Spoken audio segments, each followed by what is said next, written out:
Okay, here we go. This is going to be in two parts. We're going to cover the community of stakeholders inside and outside of the organization. Then there'll be a break, and then we'll do the last three: ethical responsibilities as a manager, social responsibilities as a manager, and corporate governance. Governance, wow. So here we go, and we have to cover this all on Monday, so make sure that you listen to both of these. Those are the questions we're going to ask and answer in this one. And the first thing I want to look at is a discussion I want to have in class. How do people excuse lying and cheating?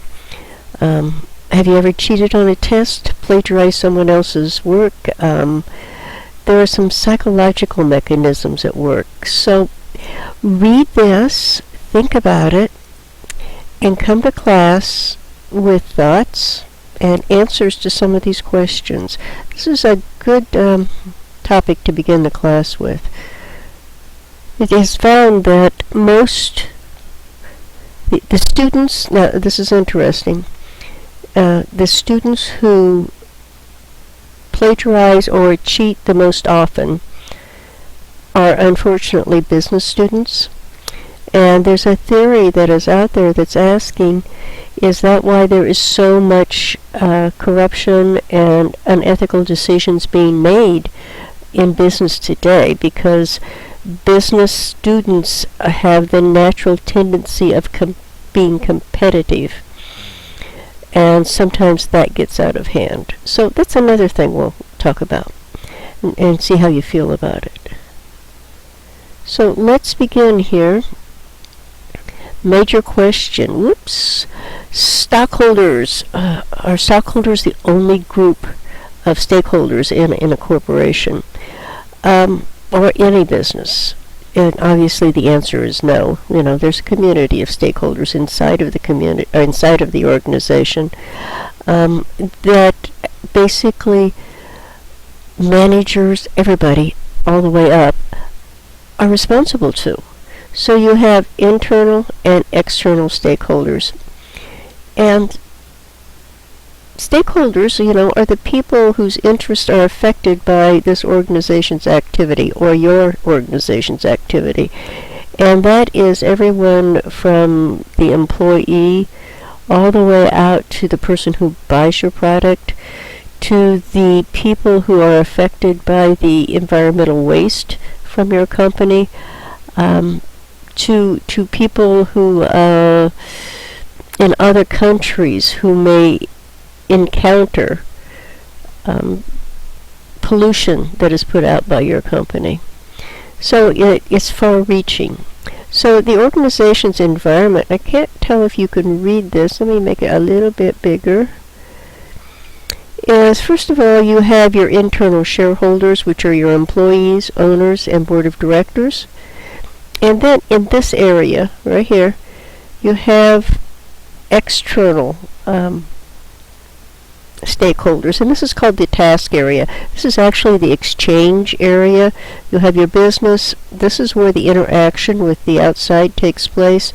And then this is the environment in which you practice your business, or within which your business runs.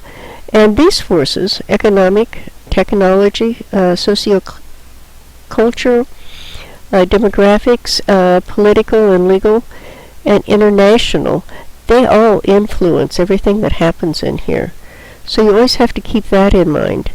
You also have to keep the internal users in mind and the external users in mind. That's a good graphic to keep in mind. It's too many in minds here. So your internal stakeholders consist of the employees, the owners, the board of directors, if there are any. Obviously, your employees are your most important resource. Your owners can be sole proprietors, partners, family members. Some companies are even owned by the employees. Let's see, there's a lumberyard in Lafayette. I think Von Tobel's is owned by the employees. They bought it out. And the goal of the owners is to make a profit, but that profit has to be balanced. If there's a board of governors, those could be internal board of directors, people from the administrative or the executive branch could be on that, and they could be from externally.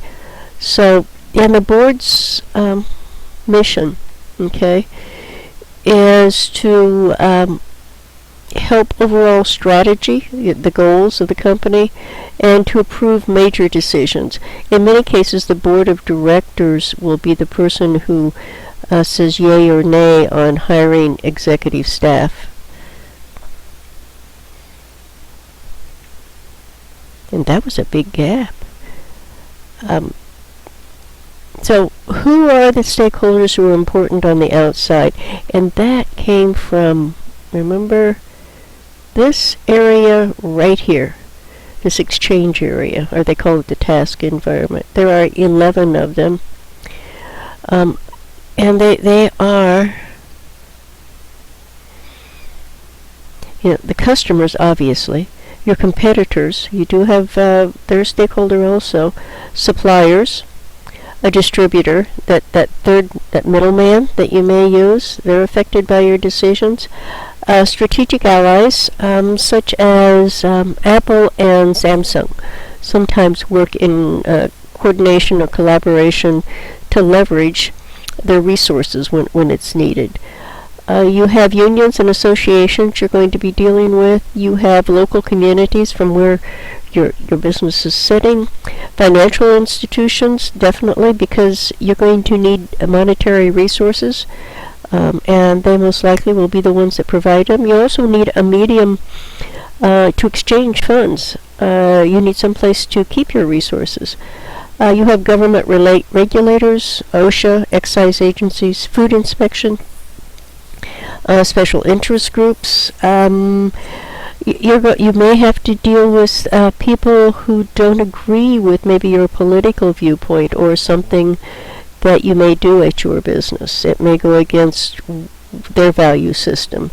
And then you always have to deal with the media, newspaper, any type of media that would disseminate information about your company. These are all affected. These people are all affected by your decisions. So you have to keep them in mind. So a question here is, select all that apply. Internal stakeholders include, and who are the internal stakeholders according to the textbook and to this lecture?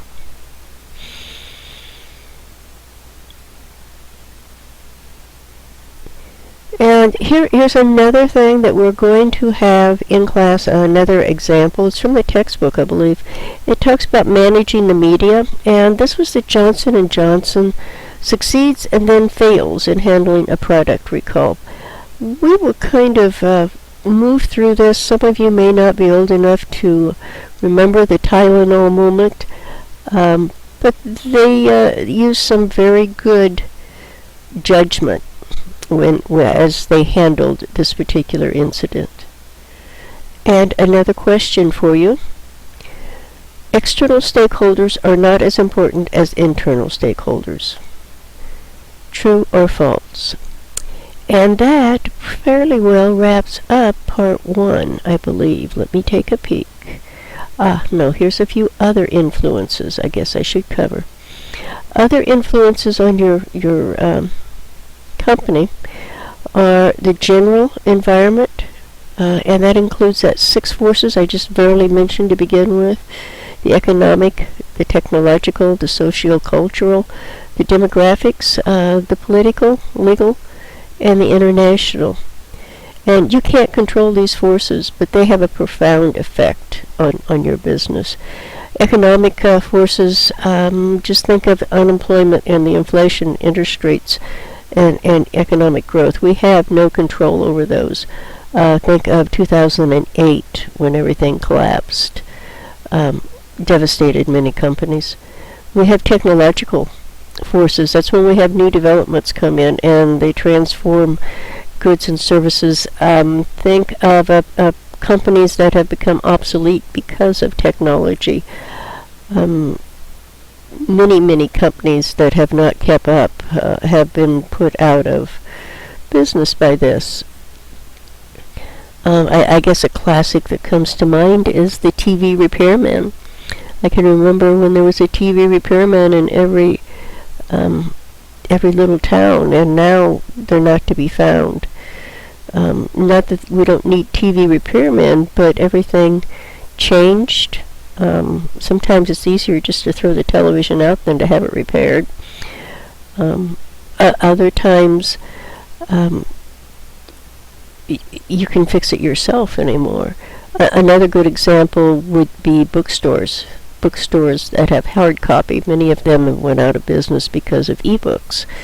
So technological forces can have a really strong effect on your company. You have to stay on top of them. Sociocultural forces, cultures that I guess one of the biggies right now would be the sale of cigarettes, although that's fading. That's gone down. Let's see, was it CVS no longer sells cigarettes, and that used to be a big money maker for them. You have to be sensitive to these things.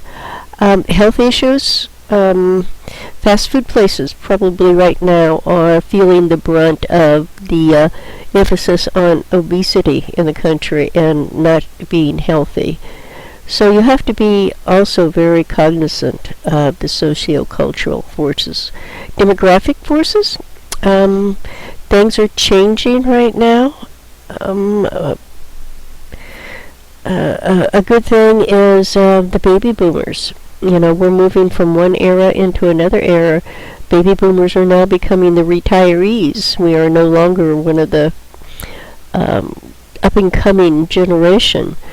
If your business is wrapped around the old baby boomer generation when they were middle-aged, things need to change, or you need to move with them. And this actually gives a very good example of the population change. You know, in 2042, which isn't that far off, 50% of the population in the country will be, and this really is not written right, the minorities are expected to reach 50% of the population, which would then make them no longer the minority. And the U.S. population is going to increase tremendously by 2050. So these forces change the economic or the business environment that your business is working in.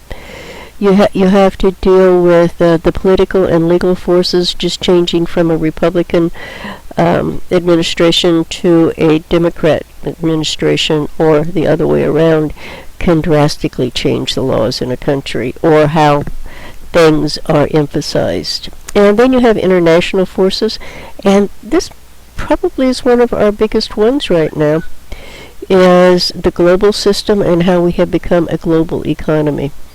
If we don't keep up on this, our businesses will soon basically be obsolete and replaced. So, something to think about. How will you stay aware of these influences? And we'll discuss this. What are the ways to keep on top of these so that you can keep your company on the cutting edge?